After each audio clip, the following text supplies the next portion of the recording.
Tidak semua orang memiliki kemampuan terampil akan membaca. Tidak semua orang memiliki kemampuan untuk berbicara. Dan tidak semua orang juga memiliki kemampuan untuk mendengarkan. Bahkan, tidak semua orang memiliki kemampuan menulis. Pada kesempatan ini, Ibu ingin mengajak kalian untuk lebih memahami mengenai materi keterampilan menulis. Keterampilan menulis. Menyiapkan diri menjadi penulis. Semua orang adalah penulis. Bahkan, kalian ataupun ibu adalah seorang penulis. Entah menulis untuk kesenangan ataupun menulis karena tuntutan. Untuk menjadi seorang penulis yang hebat, maka teruslah berlatih. Menulis adalah keterampilan praktik, jadi tidak cukup hanya sekedar memahami teorinya saja. Dibutuhkan praktik yang cukup agar menulis kalian lebih bermakna. Dalam kehidupan sehari-hari, menulis sangatlah penting.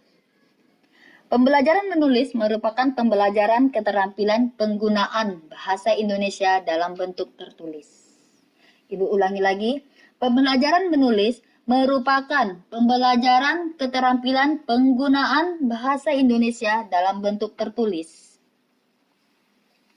Nah, untuk anak-anak ibu, adapun tujuan dari menulis itu adalah mengekspresikan diri, memberikan informasi kepada pembaca, mempersuasi pembaca, dan menghasilkan karya tulis.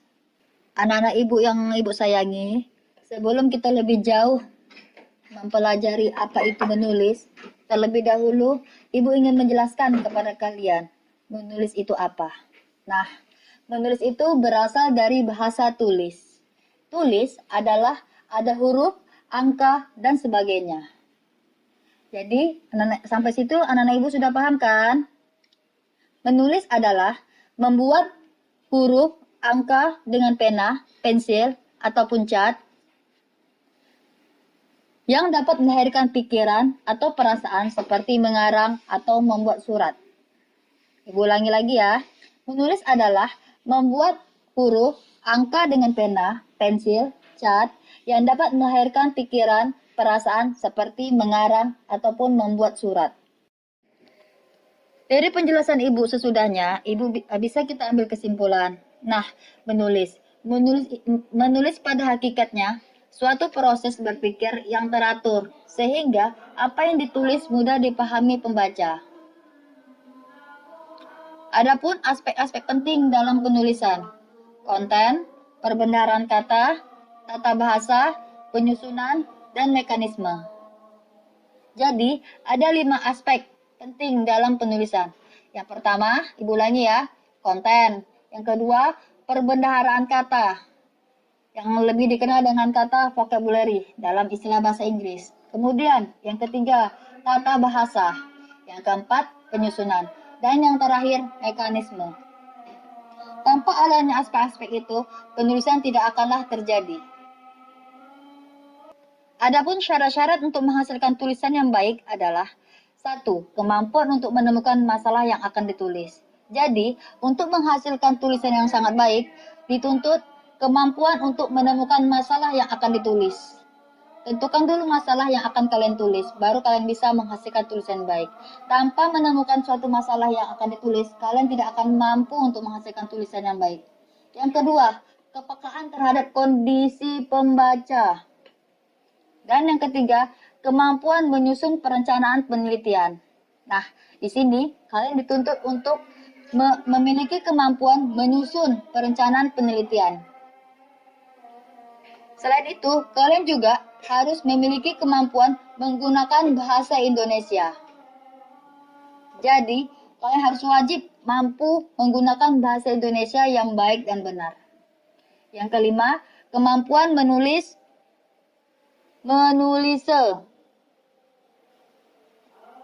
Dan yang terakhir, kemampuan memeriksa karangan sendiri. Sebelum karangan kalian dibaca oleh orang lain, ada baiknya kalian membaca karangan kalian terlebih dahulu. Dengan kata lain, kalian memeriksanya. Graeber dalam Akkadiah dan kawan-kawan tahun 1998 pada halaman 1.4 mengemukakan menulis itu menyumbang kecerdasan. Menulis itu mengembangkan daya inisiatif dan kreativitas. Menulis itu menumbuhkan keberanian, dan menulis itu mendorong kemauan dan kemampuan mengumpulkan informasi. Sampai di sini, apa anak ibu sudah mengerti akan pentingnya menulis? Perlu kalian ketahui bahwa menulis itu sangatlah menyenangkan.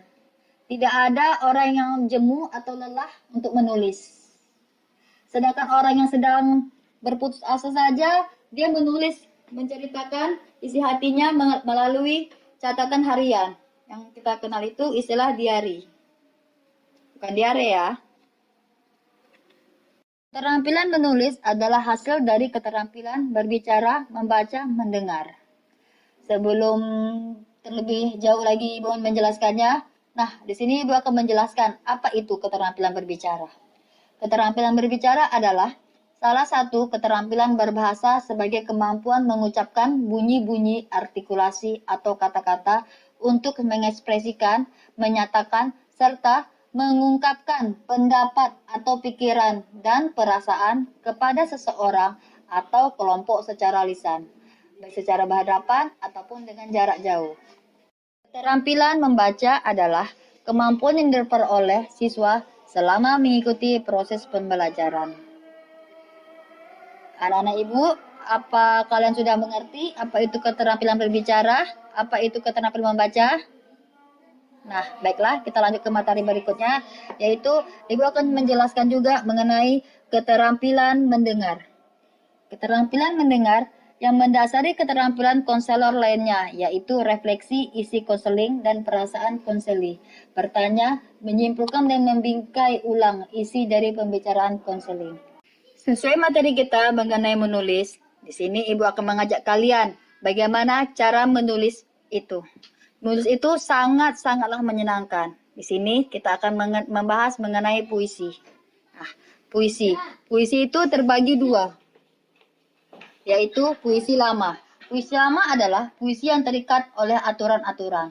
Adapun aturan-aturan itu antara lain jumlah kata dalam satu baris, jumlah baris dalam satu bait, persajakan atau rima, banyak suku kata tiap baris, dan irama. Jenis-jenis puisi lama: mantra, pantun yang sering kita dengar, karmina, seloka, gurindam, syair, dan talibun. Nah, di sini Ibu akan memberikan satu contoh puisi yang dikarang oleh seorang pengarang yang dikenal oleh yang bernama Chairil Anwar. Yang judulnya itu adalah Cintaku Jauh di Pulau. Sini Ibu akan membacakan puisinya ya. Contoh puisi, Cintaku Jauh di Pulau, karya Chairil Anwar. Cintaku jauh di pulau, gadis manis sekarang iseng sendiri. Perahu melancar, bulan memancar. Di leher ku kalungkan oleh-oleh buat si pancar. Angin membantu, laut terang, tapi terasa aku tidak kan sampai padanya. Di air yang tenang, di angin mendayu, di perasaan penghabisan segala melaju. Ajal bertakhta sambil berkata, tujukan perahu ke pakuanku saja. Amboy, jalan sudah bertahun kutempuh. Perahu yang bersama kan merapuh. Mengapa ajal memanggil dulu sebelum sempat berpeluk dengan cintaku? Manisku jauh di pulau. Kalau ku mati, dia mati iseng sendiri. Selain dari puisi, Ibu juga akan menjelaskan mengenai pantun. Karena pantun juga termasuk ke dalam puisi lama. Pantun adalah salah satu karya sastra Melayu yang sampai sekarang masih dikembangkan. Mungkin dari sebagian kalian, anak-anak Ibu pandai dalam berpantun, pandai dalam membuat pantun, pandai juga dalam membalas pantun. Struktur pantun itu terdiri sendiri 4-6 kata atau 8-12 kata. Terdiri dari juga 4 baris, 4 larik, berirama AB dan AB. Contoh pantun. Lautan luas warnanya biru, ada ikan, udang, dan gurita. Hormatilah Bapak Ibu guru, karena mereka sangatlah berjasa. Ada juga nih pantun satu lagi. Buah salah enak rasanya, serat tanda pohon berduri. Orang galak seram rupanya, tampang saja bukan dari hati. Ibu harap kalian juga bisa ya menulis pantun. Nah, selain dari puisi, pantun, ada lagi yang namanya gurindam. Gurindam adalah sastra lama yang berasal dari India, yang berarti perhiasan atau bunga. Adapun ciri-ciri dari gurindam itu sendiri adalah tiap bait terdiri atas 2 baris. Jumlah suku kata tiap-tiap baris tidak tetap, bersajak sama atau Baris ke-1 dan baris kedua mempunyai hubungan sebab dan akibat. Ingat ya, baris ke-1 dan baris kedua mempunyai hubungan sebab dan akibat. Kedua baris gurindam merupakan sebuah kalimat majemuk. Ingat itu. Kedua baris gurindam merupakan sebuah kalimat majemuk. Dan terakhir, isinya menyatakan suatu kebenaran untuk memberikan nasihat. Jadi, gurindam ini lebih dominan memberikan nasihat isinya itu ya. Contoh gurindam. Orang malas jatuh sengsara, orang rajin banyak saudara. Orang yang malas jatuh sengsara dan orang rajin banyak saudara. Selain dari puisi lama, ada juga puisi baru. Puisi baru bentuknya lebih bebas daripada puisi lama, baik dari segi jumlah baris, suku kata, maupun rima. Adapun jenis-jenis dari puisi baru adalah himne, ode, epigram, romansa, elegi, satire, dan distikon. Himne adalah puisi pujaan untuk Tuhan, tanah air, atau pahlawan. Ode adalah puisi sanjungan untuk orang yang berjasa. Epigram adalah puisi yang berisi tuntutan atau ajaran hidup. Romansa adalah puisi yang berisi luapan perasaan cinta kasih. Elegi adalah puisi yang berisi ratap tangis. Satire adalah puisi yang berisi sindiran. Dan di distikon adalah puisi yang tiap baitnya terdiri atas 2 baris. Untuk contoh-contoh puisi baru ini, kalian bisa belajar melihat dari buku ataupun dari media online. Nah, pada berikutnya ini, slide berikutnya ini, di situ kalian bisa melihat ada kata yuk menulis. Di sini, setelah kita tadi mempelajari mengenai puisi baru, puisi lama, Ibu juga akan mengajak kalian untuk mengarang. Adapun definisi dari mengarang itu sendiri adalah kegiatan yang berangkai dalam mengungkapkan hasil pikir dengan wahana bahasa tulis untuk disajikan kepada orang lain agar dimengerti maknanya. Ulangi lagi ya.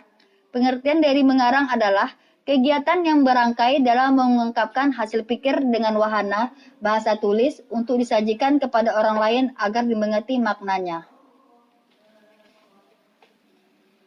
Biasanya keterampilan penulis itu lebih menuntut kita agar bisa terampil dalam mengarang. Macam-macam mengarang. Mengarang itu ada eksposisi, deskripsi, argumentasi, persuasi, dan narasi. Untuk penjelasannya, Ibu akan menjelaskannya. Eksposisi. Eksposisi adalah karangan yang berusaha menerangkan atau menjelaskan sesuatu yang dapat memperluas pandangan atau pengetahuan seseorang. Eksposisi ini lebih sering digunakan dalam penulisan uraian-uraian ilmiah dan tulisan yang berisi penjelasan maupun informasi. Yang kedua, deskripsi. Deskripsi itu kita bisa mengatakan istilah lainnya itu lukisan. Karangan deskripsi ini adalah karangan yang berusaha menggambarkan dengan kata-kata wujud atau sifat lahiriah suatu objek. Dalam karangan ini, penulis berusaha memindahkan kesan hasil pengamatannya kepada pembaca dengan membeberkan sifat dan semua perincian tentang suatu objek. Yang ketiga, argumentasi. Argumentasi adalah suatu bentuk retorika yang berusaha untuk mempengaruhi sikap dan pendapat orang lain agar mereka percaya dan bertindak sesuai yang diinginkan penulis. Adapun ciri-ciri dari argumentasi adalah proses mencapai kesimpulan dan usaha membuktikan suatu kebenaran sebagaimana digariskan dalam penalaran penulis. Yang keempat, yaitu mengenai persuasi. Nah, persuasi itu adalah suatu seni verbal yang bertujuan meyakinkan seseorang agar melakukan sesuatu yang dikehendaki penulis. Persuasi ini lebih dominan untuk mempengaruhi si pembaca. Itu adalah tujuan dari si penulis. Tujuannya itu adalah mempengaruhi si pembaca. Kalau narasi itu sendiri adalah dia menceritakan. Karangan narasi adalah suatu wacana yang berusaha mengisahkan suatu kejadian atau peristiwa sehingga tampak seolah-olah pembaca melihat atau mengalami sendiri peristiwa tersebut. Jadi, narasi di sini adalah penulis menceritakan kepada si pembaca, di mana si pembaca merasakan akan melihat kejadian tersebut. Nah, materi yang terakhir, selain tadi puisi baru, puisi lama, mengarang, terakhir Ibu akan menjelaskan juga mengenai pengertian ringkasan. Ringkasan itu adalah hasil meringkas, ikhtisar, singkatan cerita. Jadi ringkasan adalah penyajian singkat dari suatu tulisan. Apa anak-anak Ibu pernah meringkas yang waktu zaman SD atau SMP-nya disuruh untuk meringkas oleh para gurunya? Ibu yakin semua kalian pernah mengalami yang namanya disuruh meringkas dari guru-guru kalian. Tujuan dari meringkas itu sendiri adalah mempermudah dalam mengetahui isi sebuah tulisan. Dengan adanya ringkasan tersebut, waktu yang diperlukan untuk membaca suatu buku akan lebih cepat. Jadi cara untuk meringkas itu adalah kita mengambilnya secara intinya saja. Langkah-langkah membuat ringkasan. 1. Membaca naskah asli beberapa kali. Jadi, untuk membuat suatu ringkasan itu, langkah pertama yang harus kalian lakukan adalah membaca secara berulang-ulang naskah aslinya. Jangan satu kali, tapi berulang-ulang. Berulang-ulang berarti lebih dari satu kali, ya. Yang kedua, mencatat gagasan utama. Jadi, yang kedua itu mencatat gagasan utama. Gagasan utama yang kalian catat terlebih dahulu. Untuk membuat ringkasan, gagasan utama itu kalian juga catat terlebih dahulu mengenai poin-poinnya. Yang ketiga, menceritakan gagasan utama tersebut dengan kata-kata sendiri. Nah, yang ketiga ini maksudnya adalah kalian mengulang sendiri gagasan utama tersebut dengan menggunakan bahasa kalian sendiri tanpa melihat gagasan aslinya. Jadi, di sini kalian dituntut untuk menceritakan ulang menggunakan bahasa sendiri tanpa menjiplak atau mencontek naskah aslinya. Itulah langkah-langkah membuat ringkasan. Contohnya, kebiasaan bermain game sangat merugikan anak-anak sekolah. Mereka menghabiskan banyak waktu untuk bermain game. Mereka bermain game sampai berjam-jam, bahkan dari siang sampai malam. Bahkan mereka sampai melupakan tugasnya belajar. Pembahasan. Gagasan utama itu terletak pada kebiasaan bermain game sangat merugikan. Bermain game sangat merugikan.